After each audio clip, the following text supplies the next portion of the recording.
Y les invito a ustedes que pueden hacerlo, ¿sí? Los que pueden hacerlo, los invito a ponerse de pie para la lectura.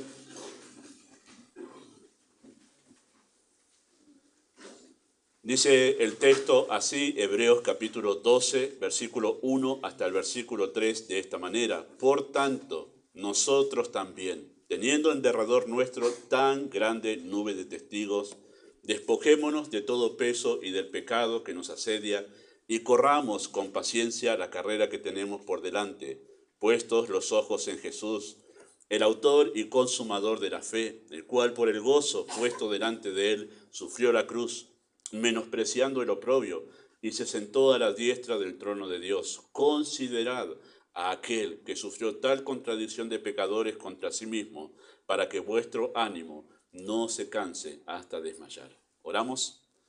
Amado Dios y Padre Celestial, encomendamos a la guía y obra de tu Espíritu la enseñanza de la Escritura.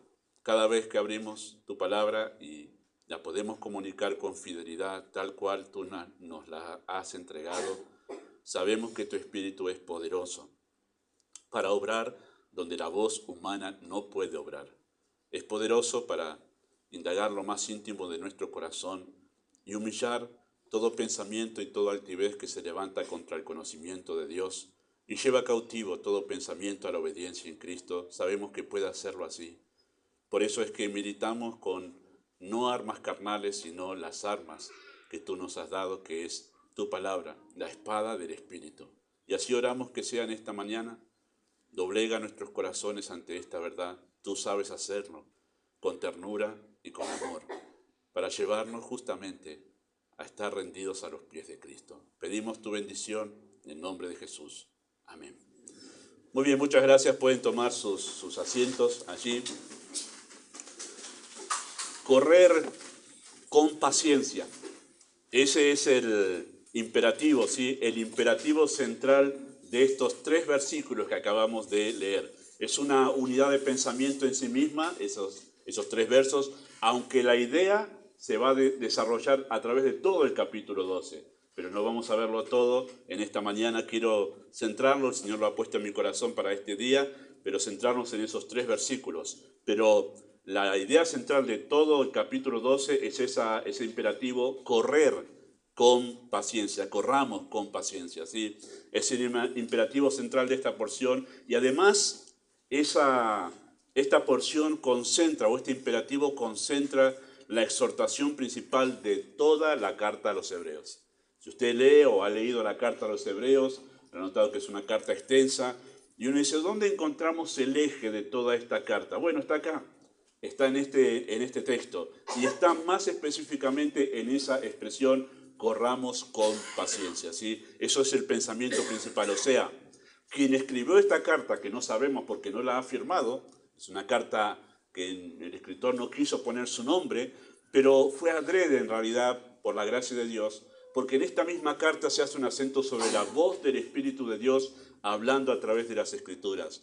Va a citar textos del Antiguo Testamento el escritor diciendo, si oyeres hoy su voz, refiriéndose a la voz del Espíritu de Dios, para hacernos entender que cada vez que abrimos la Escritura es Dios hablando a nuestros corazones o hablando con nosotros, ¿sí? Así que esta exhortación, correr con paciencia, declara justamente la idea central de toda esta carta, ¿sí? Así que más que un mandato, cuando uno la estudia y la ve, más que un mandato, este imperativo es un estímulo a los creyentes para perseverar en la fe y dar aliento justamente a aquella iglesia que estaba viendo, como algunos que habían profesado fe en Cristo ahora renunciaban y se volvían al judaísmo. Esta carta es tremenda en las declaraciones que tienen, porque es un grupo de judíos, es una iglesia conformada con judíos que se habían convertido al cristianismo. Pero llegó un momento que un grupo numeroso, se nota por lo que dice en la carta, un grupo numeroso estaba pronto a abandonar a Cristo y volver a todo aquel sistema de rituales del Antiguo Testamento, volver a esa religión que tenían en el judaísmo. Bueno, estaban prontos a abandonar y volverse atrás. En esta carta es como hay un contraste enorme entre la magnitud de la obra de Cristo y también grandes advertencias por abandonar esa obra salvadora, ¿no? Es tremenda esta carta en ese sentido. Pero ese era el contexto. Y llega aquí el escritor con este imperativo que da aliento para darle un impulso, obviamente, a esos creyentes que podían llegar a sentirse tentados, en verdad, también de seguir a aquellos que estaban abandonando la fe. No es algo extraño, queridos hermanos, e incluso es de esperarse que algo así suceda, pues no todos los que asisten a una iglesia son salvos. Así que es de esperarse que en una congregación, en cualquier congregación local, llegue un momento que algunos abandonen la fe. Eso es de esperarse, así que no debe resultarnos extraño que si algún momento suceda en nuestra iglesia, que incluso haya personas que abandonen definitivamente a Cristo. No estamos hablando que una persona se va de una iglesia a otra por motivos y razones de, fuerza mayor, o que le queda más cerca una iglesia u otra, pero no estamos hablando de eso, sino de personas que renuncian a la fe. A eso se refería así, aquí. Personas que profesaban ser salvados e incluso habían dado cierta clase de fruto, aparentemente fruto espiritual, y llega un momento que ellos abandonan la fe. Eso pasaba en esta iglesia a la que se le envió esta carta. Pero no es extraño, queridos hermanos, que así suceda quizá en nuestra iglesia, porque de los muchos que asisten a una congregación, hay varios dentro de ese grupo que no son salvos, incluso aparentando ser creyentes, pero en algún momento abandonan. Cuando Israel salió de Egipto, esto es en el Antiguo Testamento, ¿se acuerdan? Dios liberó al pueblo de Israel de la esclavitud en Egipto y los hizo transitar 40 años en el desierto. Un considerable número de egipcios, eso es lo que a veces no se destaca, pero un considerable número de egipcios salieron con los judíos. Viendo en verdad todo lo que Dios había hecho, siguieron a los judíos. Lo interesante es que ese número de egipcios que salieron siguiendo a los judíos y transitaron por el desierto, ante las dificultades y las penurias de ese lugar desértico, se quejaron en varios momentos del alimento que Dios les daba. ¿Se acuerdan? El maná que caía del cielo cada mañana para alimentar a ese pueblo en medio del desierto. Una cosa tremenda, la cantidad de kilos y kilos de maná que caía para alimentar a 2 millones de personas todas las mañanas y era suficiente para todos. Tremendo. Bueno, ellos se llegaron a quejar. Ellos dijeron, nuestra alma tiene fastidio de este pan tan liviano. Eso dijeron los egipcios que seguían con el pueblo de Israel. Se quejaron. ¿Y ellos anhelaban qué cosa? Las cebollas, los ajos, los puerros que comían en Egipto. Bueno, eso es una clara analogía, queridos hermanos, que aquellos que están dentro del pueblo de Dios y no son salvos, es muy raro que en realidad gusten del maná del cielo. Es muy raro que gusten de la predicación de la palabra de Dios. Es muy raro en realidad que ellos sientan deleite por la comida del cielo. Y es más, lo que se va a destacar es que ellos anhelan, ¿verdad?, que lo que hay en el mundo, estar allá, yo no tendría que estar acá escuchando aburridísimo la predicación de la Biblia, me gustaría estar en otro lado. Bueno, es muy común que eso pase con aquellos que fingen ser creyentes, pero están entre el pueblo de Dios hasta que en algún momento definitivamente o son salvos, son salvados por Dios, o en verdad se van al mundo. Sí. Durante el ministerio terrenal de Cristo, muchos confesaron tener fe en Él, pero un gran número de esos seguidores lo abandonaron cuando escucharon justamente un mensaje que no podían soportar porque hería el orgullo nacionalista y religioso de los judíos, y dice que muchos, el texto dice en Juan capítulo 6, muchos se volvieron atrás, ¿sí? Y ya no le seguían. Así que había un montón de gente, aparte de los 12, Cristo tenía un montón. ¿Se acuerdan que había como 70 en un momento que son enviados para evangelizar? Así que había mucha gente que seguía a Cristo y había muchos otros tantos que lo odiaban. Pero de esos muchos que decían ser creyentes, en un momento cuando se fueron confrontados con el mensaje duro de Cristo, se volvieron atrás. Y Cristo se volvió a los discípulos y dice, ¿ustedes quieren ir con ellos? También se quieren ir. ¿Y cuál fue la respuesta de Pedro maravillosa? ¿A quién iremos? ¿Tú tienes pan? No. Tú tienes palabras de vida eterna. El apóstol Juan menciona a algunos que salieron de nosotros, pero no eran de nosotros, porque si hubiesen sido de nosotros, habrían que permanecido con nosotros. ¿Sí? Eso es 1 de Juan 2:19. Pablo recuerda en su carta a Timoteo a un tal Demas que lo abandonó amando este mundo. Y era un compañero, un militante, o sea, uno que militaba, esta palabra no suena muy bien, ¿no? Pero militaba con el apóstol Pablo, ¿no?, en el servicio a Dios. Pero tremendo. Demas era un compañero, es mencionado en una de las cartas como un colaborador suyo. Y cuando ya llega al fin de su ministerio, escribe a Timoteo y dice, Demas me ha desamparado amando este mundo. Tremendo. Empezó bien, pero terminó mal. En la carta a los Corintios dijo que es necesario que haya disensiones entre vosotros para que se hagan manifiestos los que son aprobados, los que son salvados. En la parábola del sembrador, Cristo menciona a aquellos que parecen ser creyentes pero porque reciben la palabra con gozo en el primer instante, pero al venir la aflicción y la persecución por causa de la palabra, luego se van. Esto, queridos hermanos, aunque no es extraño, cuando sucede en una iglesia, puede llegar a causar desánimo y alentar al descuido de la vida espiritual de aquellos que sí son verdaderamente creyentes. Y eso es lo que pasaba en esta iglesia a la que fue escrita esta carta. El hecho de que había un grupo numeroso de judíos que aparentaban ser creyentes pero no lo eran, que se estaban yendo de la iglesia, esto parece que empezó a tratar de sembrar un desánimo en los demás que eran sí salvos y provocar una tentación a también aflojar en su profesión de la vida de fe. Por eso, luego de una extensa exposición acerca de la supremacía de Cristo, que eso es todos los capítulos anteriores de esta carta, ¿sí?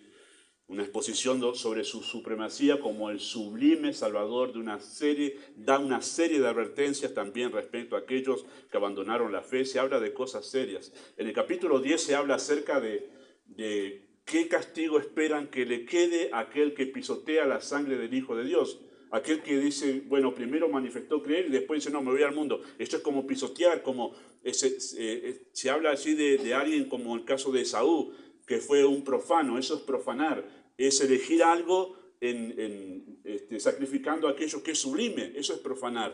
Y habla allí de un juicio terrible que le queda a ellos justamente por haber cambiado lo sublime por lo vano. El ejemplo de Esaú es citado después en el capítulo 13. Sí, luego de eso, de haber dado una exposición sublime acerca de Cristo y de serias advertencias por abandonar la fe, el escritor se concentra todo lo que dijo en este mandato y en forma de aliento le dice, corramos con paciencia. Corramos con paciencia. Y es interesante que el escritor, ¿sí?, al usar este lenguaje, está usando un lenguaje figurado, porque el escritor ve la vida cristiana como una carrera de atletismo. Esa es la idea que está usando acá el escritor. Por eso dice, corramos con paciencia, ¿sí? Porque usa el lenguaje del atletismo, ¿sí? Él ve como la vida cristiana de esa manera. Para esa carrera, como todo atleta, el creyente necesita desarrollar capacidad de resistencia. Por eso utiliza la palabra correr con paciencia. ¿Sí? Correr con paciencia. Porque esa palabra paciencia, ¿sí?, que es utilizada varias veces en la Escritura por los apóstoles, significa esto, es una palabra que más me gusta, quizá por su sonoridad, pero también más por su profundo significado. Es la palabra upomemo, son dos palabras, upo y memo, y la palabra upo significa debajo y la palabra memo es permanecer, y es permanecer debajo de una gran carga pesada, ¿sí? No, la impaciencia sería en esta idea, es decir, no aguanto más esta carga, me la tiro y me voy, me sigo sin esa carga. Esa es la idea de esa palabra paciencia. Está pesada la cosa, pero permanezco igual. Está difícil de llevar la cosa, pero permanezco igual, ¿sí? Es permanecer debajo de una carga pesada. Y de ahí la idea de soportar, de ahí viene la idea de soportar, ¿sí? Tener resistencia, aguantar con buen ánimo. Esa es la idea de esa palabra paciencia. Así que corramos teniendo gran resistencia, aguantando, soportando, pero con buen ánimo. Esa es la idea de esa palabra. Así que, queridos hermanos, habrá momentos en la vida de fe que nos veremos necesitados de paciencia, de mayor resistencia, momentos donde será necesario soportar, momentos diseñados por Dios para tratar con nuestros corazones y llevarnos a la madurez en Cristo. En esos momentos la presión será tal que sentiremos la tentación a tirar la toalla y rendirnos. ¿Le ha pasado eso en algún momento? Únase a mi club. Ahí está, muy bien. ¿Cuántas veces nos ha pasado, no? Rendirnos y tirar la toalla. Bueno, vendrán esos momentos. Si usted es creyente, usted sabe que eso pasa. Sentirnos tentados a abandonar, rendirnos porque no damos más. En esos momentos nuestra fe necesita aliento. Aliento.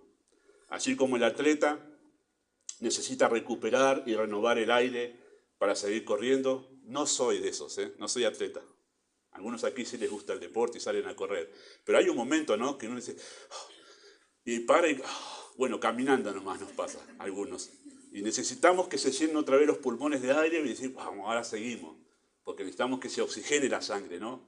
Y que ese oxígeno llegue a los músculos y todo lo demás. Necesitamos eso. Bueno, así, de esa misma manera, el creyente necesita un estímulo que lo aliente a perseverar en la fe. Esa es la declaración o la verdad que vamos a compartir en esta mañana y que el texto nos comparte en realidad. El creyente necesita un estímulo que lo aliente a perseverar en la fe. Todos lo necesitamos en algún momento, ¿verdad? El asunto es dónde lo buscamos. El asunto es dónde lo buscamos. Pero el creyente necesita en algún momento. No somos perfectos, no somos superhombres, necesitamos en algún momento ese aire que nos llena los pulmones espirituales y dice, vamos a seguir, ¿sí? Bueno, ¿de qué manera nos alienta la Escritura? ¿De qué manera nos alienta la Escritura? Y en el caso de este texto, nos alienta de tres maneras. Hay tres cosas que el texto nos enseña a nosotros como la forma en que Dios regularmente trata con nosotros para alentarnos en los momentos en que estamos cansados. Y que tenemos la tentación a patear el tablero, ¿no? Solemos decir, basta, ya está. Bueno, para que eso no suceda, nos alienta de tres maneras. La primera es dirigiendo nuestra mirada alrededor. Utilizo las palabras del texto para armar estos enunciados, ¿sí?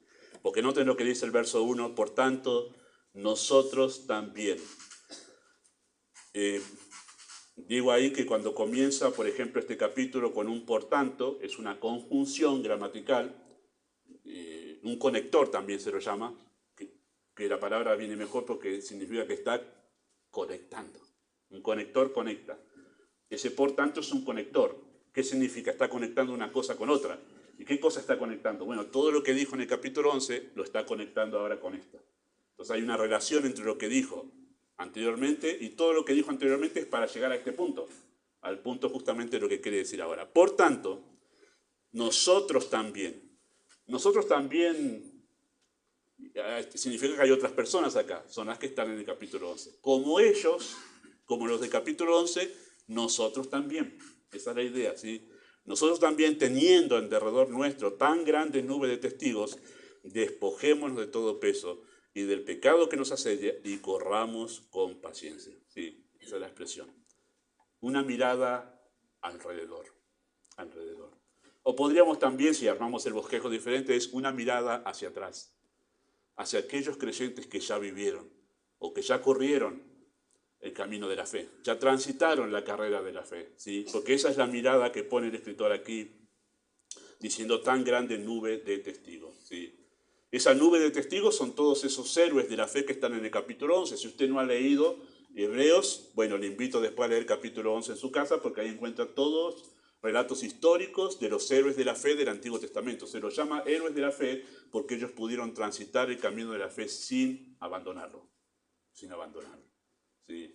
A veces con la lengua para afuera, pero llegaron al final. A veces arrastrándose, pero llegaron al final. No abandonaron. ¿Sí? Por eso se los llama los héroes de la fe, o se los titula así ese capítulo. Y son todos ellos, esa nube de testigos, son todos ellos, ¿sí? Los héroes de la fe mencionados en el capítulo 11. La lista abarca, esa lista que encontramos en el capítulo 11, abarca un periodo de tiempo extenso, donde podemos ver diferentes personas en diferentes circunstancias, pero con algo en común todas esas personas que están mencionadas allí. La permanencia perseverante en la fe, muy a pesar de las dificultades que estaban atravesando. Eso es lo que une a todas esas personas, que abarca un periodo de tiempo muy extenso, que mencionado desde Abraham, desde Abel, hasta llegar a David, pasando por los profetas y muchos otros, que dice, tomaría mucho tiempo en mencionar a cada uno de todos los héroes de la fe que hemos visto en el Antiguo Testamento, dice el escritor. Pero todos ellos están unidos por un hilo en común. Todos ellos fueron perseverantes, permanecieron perseverantemente en la fe muy a pesar de las dificultades. Y esa palabra testigos, hay dos maneras de interpretarlo o de verlo, de explicarlo. Algunos piensan que en realidad, como está utilizando un lenguaje de atletismo, algunos piensan y dicen que esta es la nube de testigos, como la hinchada que está en una carrera olímpica, ¿no? Y que está toda la tribuna ahí alentando a los suyos, ¿no? Algunos piensan que es esto, no está mal la idea, pero en realidad esa palabra testigo, en el original viene de una palabra que se traduce varias veces en nuestra escritura como mártir, ¿sí? La palabra original de testigo es mártur, que viene en mártir, y tiene que ver con alguien que testifica, tiene que ver con alguien que da testimonio, eso tiene que ver esa palabra. Así que yo más soy de la idea que en realidad se refiere a esa nube de testigos de personas que pueden dar testimonio, de haber corrido, permaneciendo en la fe, muy a pesar de dificultades, puedan dar testimonio que eso vale la pena. ¿Sí? Todos ellos son testigos que pueden testificar de que no ha sido un camino fácil el camino de la fe. Cuando leemos los ejemplos de la fe allí, el caso de Abel fue tremendo, porque el caso de Abel terminó siendo torturado y llevado a la muerte por su propio hermano. Él vivió el calvario de la persecución por su fe dentro de su propio hogar. Y su hermano no fue llevado a la salvación por medio de su testimonio. Y dice la Escritura en el libro de los Hebreos que en verdad la sangre de Abel, que uno diría, ¿cuál fue la obra magnífica de la fe de Abel? Sencillamente que permaneció, muy a pesar de la persecución que sufría en su propio hogar, él permaneció fiel a Dios, ofreciendo sacrificios, dando testimonio de que confiaba en Cristo para la salvación. Obviamente Adán y Eva, sus padres, le habrán dicho que en realidad esa era la manera de relacionarse con Dios por medio del sacrificio de un cordero. Ya tenían entendimiento de lo que era relacionarse con Dios por medio de la gracia, la muerte de un sustituto. Y eso lo hizo. Dice que sus ofrendas dan testimonio hasta el día de hoy. Su sangre, la sangre de Abel, habla hasta el día de hoy. Da testimonio, su testimonio de fe permanece hasta el día de hoy. Pero ¿quién quiere acordarse de Caín? Todos ellos son testigos y pueden testificar de que no ha sido un camino fácil el camino de la fe. Todos ellos pueden dar testimonio del alto costo de permanecer fieles a Dios, cuánto obviamente la muerte incluso en el caso de Abel, haber abandonado un lugar próspero donde podía en verdad vivir una vida tranquila como el caso de Abraham y de toda su familia. El hecho de haber rechazado, haber ocupado un lugar de alto honor en el imperio egipcio, como fue el caso de Moisés, que dice que tuvo como mejores los vituperios de Cristo que las riquezas de los egipcios. Ellos pueden dar testimonio del alto costo de permanecer fieles a Dios. Todos ellos pueden testificar de las crisis personales y de los momentos de dudas, de las disciplinas y de las ansiedades contra las que tuvieron que luchar, como el caso de David, un hombre experimentado en quebranto, un hombre que peleó las batallas de Jehová, un hombre en verdad que había derramado mucha sangre, pero todo peleando las batallas de Dios. Todos ellos pueden testificar de la fidelidad de Dios, del poder de la fe para sostenerlos en obediencia, del cambio interior que produjo Dios mediante los sufrimientos, de la renovada esperanza y del poder de la palabra para fortalecer el alma de ellos. Todos ellos son testigos, esa nube de testigos que nos pueden decir, yo ya corrí en ese camino de la fe, yo ya lo completé y yo puedo dar testimonio del cuidado de Dios sobre aquellos que permanecieron fieles.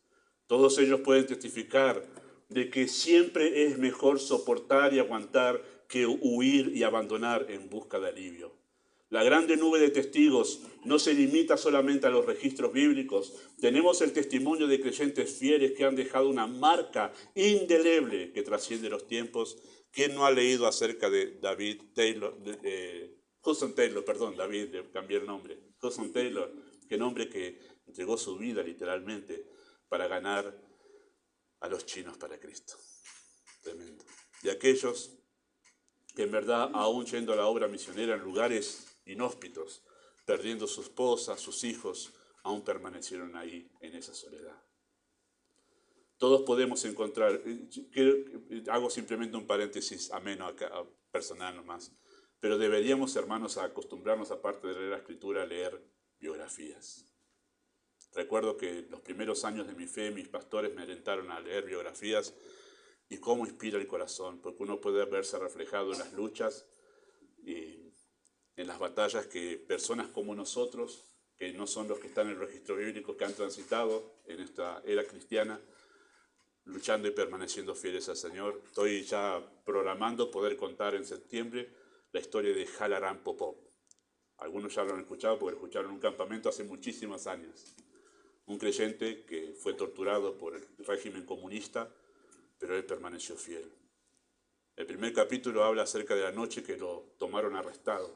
A él era pastor, lo tomaron arrestado, el régimen comunista lo llevó a una prisión y lo dejaron parado, mirando a una pared toda la noche parado, siempre esperando que en verdad él niegue a Cristo. Y esa tortura se duró durante 13 años en una cárcel.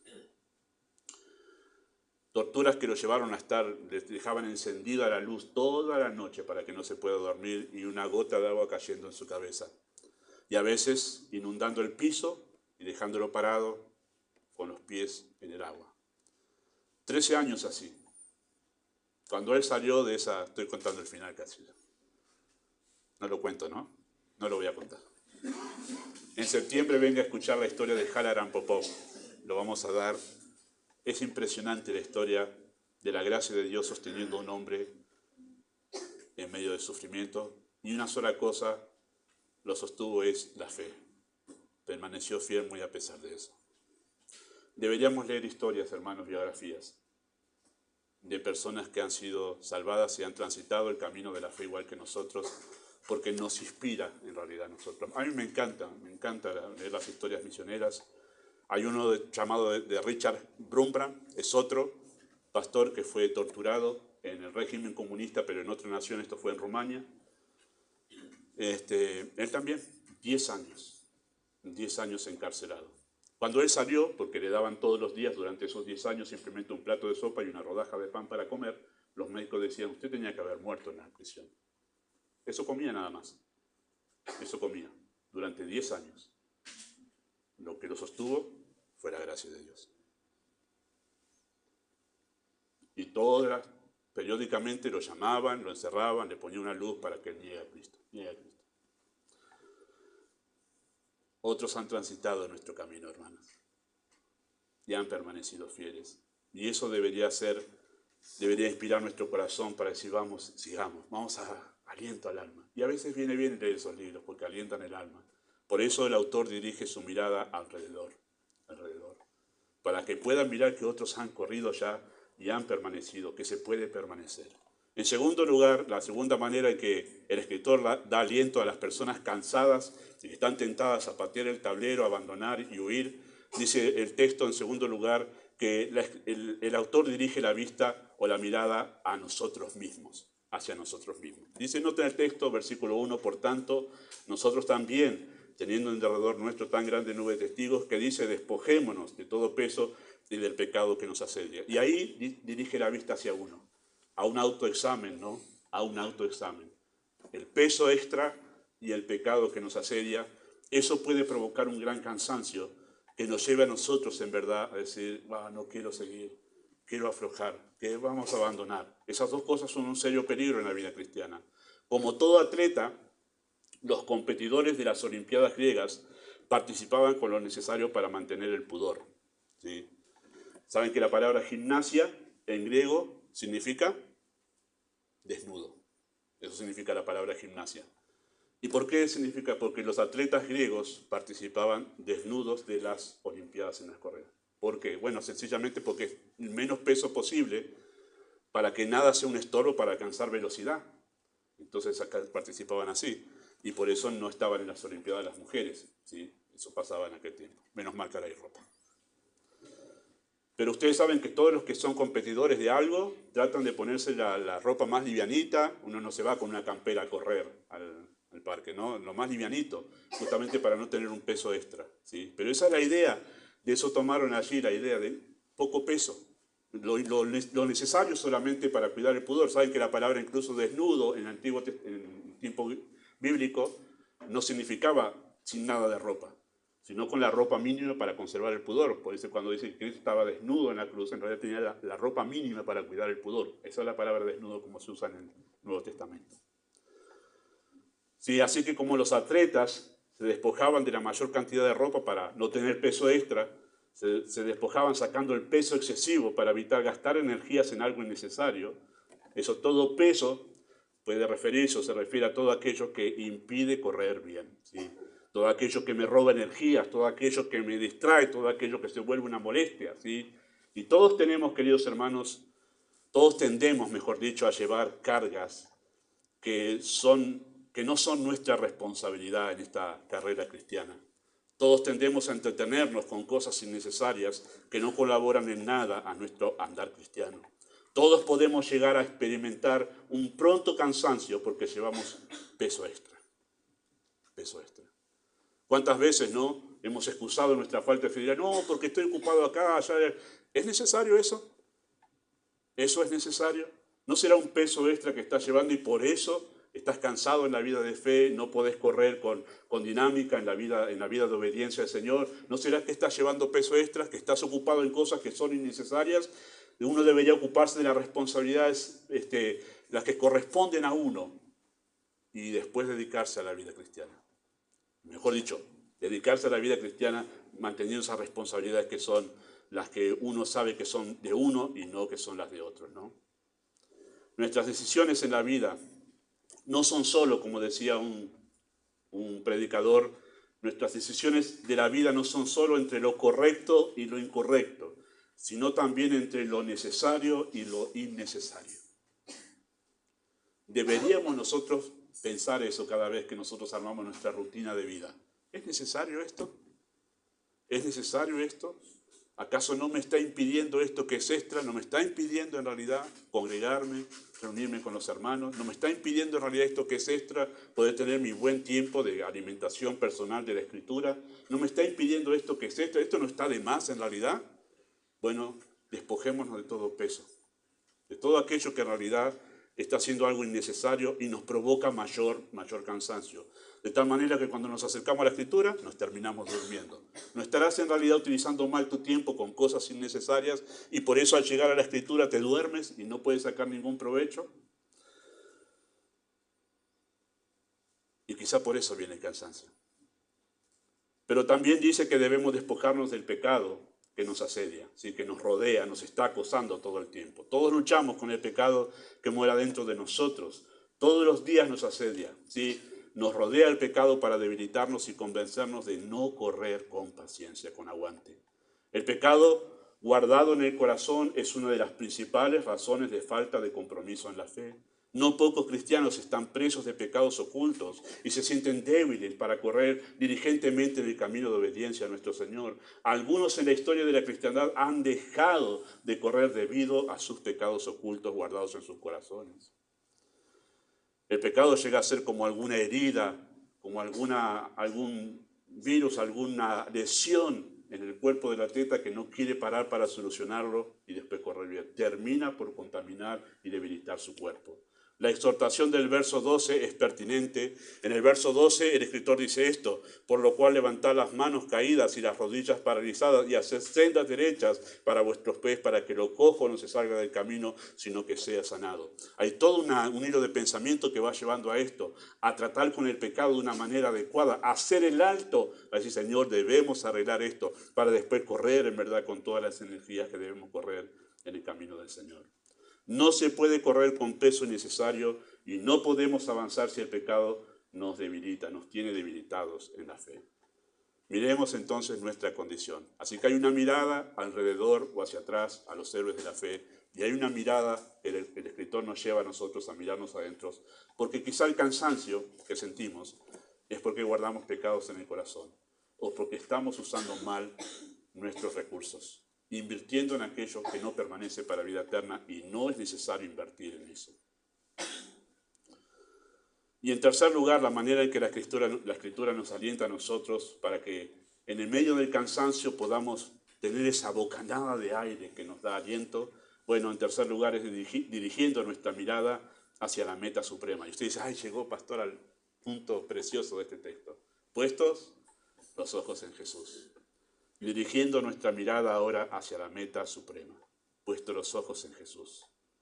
Eso es lo que dice versículo 2, ¿no? Después que dice, corramos con paciencia la carrera que tenemos por delante, puesto los ojos en Jesús, el autor y consumador de la fe, el cual por el gozo puesto delante de él sufrió la cruz, menospreciando lo oprobio, y se sentó a la diestra del Padre. Y noten que dice verso 3, considerad a aquel que sufrió tal contradicción de pecadores contra sí mismo, para que vuestro ánimo no se canse hasta desmayar. Interesante, precioso el texto, más que interesante. Esa expresión del verso 2, puesto los ojos en Jesús, es paralela con la expresión o con la palabra del verso 3, considerad. Está haciendo un paralelo el escritor. ¿Qué quiere decir? Que dijo puesto los ojos en Jesús en el verso 2 y en el verso 3 aclara a qué se refiere poner los ojos en Jesús. Porque uno puede decir, pongo los ojos en Jesús, miro al cielo, o pongo los ojos en Jesús. No, no se refiere a eso. No está refiriéndose a eso. ¿Qué significa poner los ojos en Jesús? Bueno, lo aclara en el verso 3. Considerar. En un momento lo vamos a explicar a eso, ¿sí? Esa palabra significa repetir en la mente. Esa palabra considerar tiene una raíz que significa repetir en la mente, como estar concentrado de una manera muy particular en algo, ¿sí? A manera de estar reflexionando con suma concentración. Esa es la idea de poner los ojos en Jesús. La idea es hacia dónde son guiados nuestros pensamientos en el momento del cansancio. ¿Dónde dirigimos nuestros pensamientos cuando llega ese momento del cansancio? Esa es la intención del texto aquí del escritor cuando dijo eso, poner los ojos en Jesús. ¿Dónde van nuestros pensamientos? ¿Sí? La fuerte tentación en ese momento del cansancio es dirigir la vista hacia nosotros mismos. ¿No ha sentido esa tentación cuando está cansado? Pobre de mí. Dirigir la vista a nosotros para victimizarnos y caer en la autoconmiseración, lo cual es sumamente peligroso caer en eso. Es terrible caer en la victimización o la autoconmiseración, queridos hermanos. Es terrible, es casi una cultura hoy en día, pero es peligrosísimo, porque todas las decisiones que tomemos en esa condición de sentirnos víctimas y caer en la autoconmiseración, todas las decisiones que tomemos en esos momentos no tendrán justamente como el centro a Dios, sino a nosotros mismos, pensando en una sola cosa, la manera en que podemos hallar un pronto alivio a nuestro cansancio. No importa cómo, decimos. Pero yo estoy cansado. No importa cómo. Me quiero sentir alivio al cansancio. Y a veces Dios no nos da un alivio enseguida al cansancio nuestro. Por eso está la palabra paciencia. Resistí, porque yo te doy gracia para resistir. Todavía no te voy a sacar el peso. Vas a seguir cansado un poquito más. Hay que resistirlo. Así que no nos da alivio a veces rápidamente Dios, sino hay que esperar con paciencia hasta que Dios complete el proceso de la paciencia, como dice en Santiago. ¿Qué es? Producir madurez en nosotros. Entonces, cuando nosotros en verdad, porque tendemos a sacar la vista de Cristo y pensar en nosotros nomás como víctimas, en autoconmiseración, tendemos nosotros a tomar decisiones peligrosísimas. Y a veces la salida no es la voluntad de Dios. Sí me da alivio, como el barco en el que se subió Jonás. Se huyó de la voluntad de Dios, le dio la espalda a Dios y encontró un barco. Y dice, wow, qué bueno el Señor, me dio un barco. Pero en el medio del mar le esperó una tormenta enorme. Y al final tuvieron que sacarlo a él, ¡pum!, tirarlo y terminó dentro de la boca de un gran pez. No siempre encontrar alivio rápido significa que eso es la voluntad de Dios. Y tengamos cuidado, porque quizás estamos cortando un proceso de aprendizaje y de madurez en Cristo. Y hay que tener cuidado con eso. Por eso es que en el cansancio es muy importante tener la vista en Cristo y no caer en la autoconmiseración, porque lo que buscamos enseguida es cómo yo resolver mi problema ya. Porque yo necesito, claro, todas las decisiones están centradas en mí. Y ese es el problema de caer en eso. Es una gran tentación que todos tenemos en ese momento de cansancio. Yo la tengo, usted seguramente también. Por eso es que en ese momento cualquier solución me viene bien, por más que no sea la voluntad de Dios, por más que tenga que mentir, por más que tenga que robar. Claro, dice, me trae alivio rápido, pero no es la voluntad de Dios. Es peligroso porque podemos sentirnos tentados a patear el tablero, tomar una decisión abrupta porque sentimos que no damos más. En el caso de esta iglesia a la que se le escribió esto, algunos estaban tentados a abandonar la fe y habían dejado de congregarse. Ahí viene en este contexto ese famoso versículo de capítulo 10, no dejando de congregarnos, pero no está refiriéndose a faltar un día a la iglesia. No, lo que está refiriéndose a ese texto es personas que definitivamente estaban queriendo abandonar la fe. A eso se refiere, ¿sí? A eso se refiere el texto. Y desde ya que cuando alguien empieza a abandonar la congregación, es obvio que está teniendo en su corazón la tentación alejarse del Señor. Eso sucede, eso pasaba en esta iglesia. A ellos, justamente, a ellos les dice que pongan los ojos en Jesús y consideren que Él es el autor y el consumador de la fe. Es la única vez que en la Escritura se usa esta expresión para Cristo. Es la única vez que se utiliza este título, podríamos decir, para Cristo, el autor y el consumador de la fe. ¿Sí?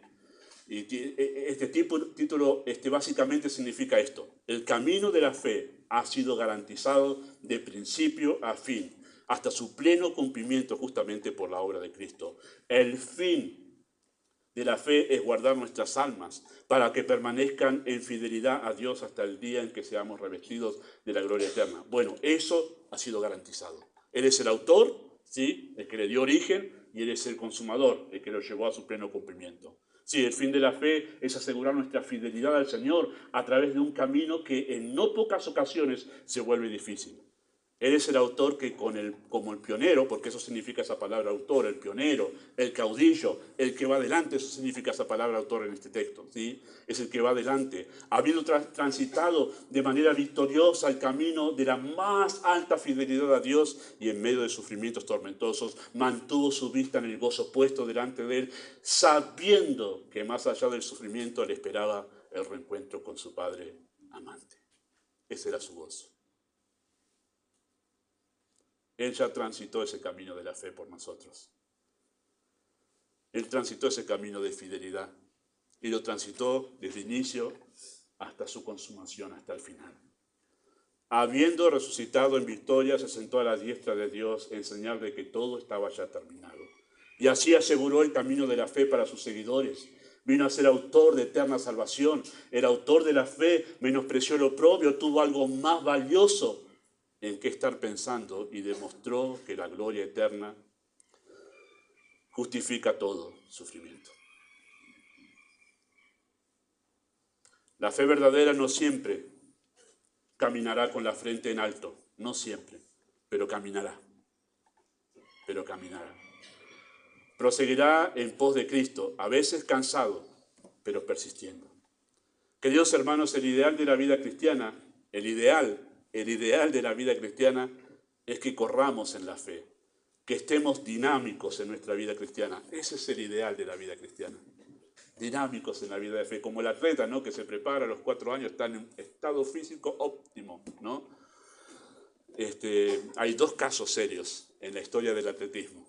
Uno, hace poquito, la sobrina de uno de los que maneja todo el tema de atletismo en un país africano, para llevar a su sobrina a una carrera de atletismo para que pueda tener la visa y no sé, otras cosas. No era atleta para nada la chica, pero la pusieron a carrera de atletismo de los 100 metros. Se tarda generalmente 11 segundos en hacer esa carrera. Esta chica tardó 29. Obviamente la descalificaron, la sacaron, porque además yo corría mejor que ella. Pasó hace poquito, descalificada. ¿Sí? El otro caso es de un nadador también, que se fue a hacer la competencia de nado sin saber nadar. Y tardó como 3 minutos en hacer lo que los competidores solían hacerlo en 50 segundos. También fue un bochorno, una vergüenza, ¿no? El ideal de la vida cristiana es que corramos en la fe, que estemos dinámicos en nuestra vida cristiana. Ese es el ideal. Pero a veces, como sucedió con la iglesia de Galacia, seremos engañados y nos ocuparemos en otras cosas y escucharemos la voz de la Escritura que dirá, como en Gálatas 5:7, vosotros corríais bien. ¿Quién nos estorbó para no obedecer a la verdad? ¿Le ha pasado eso? Oh, cómo eran mis comienzos en la fe. ¿Cómo era mi vida espiritual cuando conocí a Cristo? Corría bien. ¿Y ahora? ¿Estás corriendo? ¿Estás dinámico? ¿O alguien te estorbó para no correr? Y estás con peso extra y luchando con pecados que te provocan gran cansancio. ¿Quién nos estorbó para no obedecer a la verdad? ¿En qué está tu mirada ahora que no estás dinámico en la vida cristiana? Al considerar a Cristo, evitaremos desmayar. Dice el texto, para que vuestro ánimo no se canse hasta desmayar. Y esa palabra desmayar en griego significa aflojar, bajar el ritmo, dejar de correr. Si miramos a Cristo, estaremos dinámicos en la vida de fe, reflexionando siempre en Él. En los momentos de cansancio debemos hacer lo mismo que hizo Moisés cuando el pueblo había pecado gravemente. Esto es Éxodo 33, no hace falta que lo busquen. Pero ¿qué hizo Moisés cuando todo era una calamidad? Él estuvo en el monte, trajo la ley de Dios escrita en tablas de piedra con el dedo de Dios, una cosa maravillosa. Y cuando llega del monte, después de 40 días y 40 noches, se encuentra con el pueblo que había hecho un becerro y lo estaban adorando. ¿Y qué hizo Moisés? Se postró, después que rompió las tablas y todo lo demás, y destruyó el ídolo, se postró a orar y le dijo a Dios, muéstrame tu gloria. Eso fue lo que le dijo, muéstrame tu gloria. En lugar de mirarse a sí mismo como un pobre líder, de decir, la verdad que la gente no me sigue, pobre de mí, dijo, no, muéstrame tu gloria, para poder seguir en medio de esta situación terrible. Apenas habían salido de ahí, 2 millones de personas saliendo, él viniendo con las tablas maravillosas de la ley. Me pongo yo en el lugar de él como predicador. Venir con un mensaje maravilloso y encontrarme con que la gente está adorando y pensando en otras cosas. Pero él vino con un mensaje así y en la oración él dijo, muéstrame tu gloria. En este momento muéstrame tu gloria. Pablo se despidió de este mundo diciendo estas palabras. He peleado la buena batalla y he acabado la carrera. He guardado la fe. Siempre recuerdo a un pastor muy querido, ya no está ministrando aquí en Argentina, pero él había dicho, es importante empezar bien, pero más importante es terminar bien. Terminar bien. Amado Padre Celestial, nosotros deseamos ser estimulados por la Escritura, porque muy a menudo nos sentimos cansados. Y deseamos ser librados del peligro de caer en la autocomiseración y en la victimización. Y deseamos orar como Moisés, muéstranos tu gloria. Que recibamos aliento contemplando la persona de Cristo. Aquel que ya pasó el camino de la fe, de la fidelidad a ti, en medio de sufrimientos, y llevó una victoria en la cual nosotros somos victoriosos. Por eso, Padre, alienta nuestros corazones en esta mañana, en nombre de Jesús.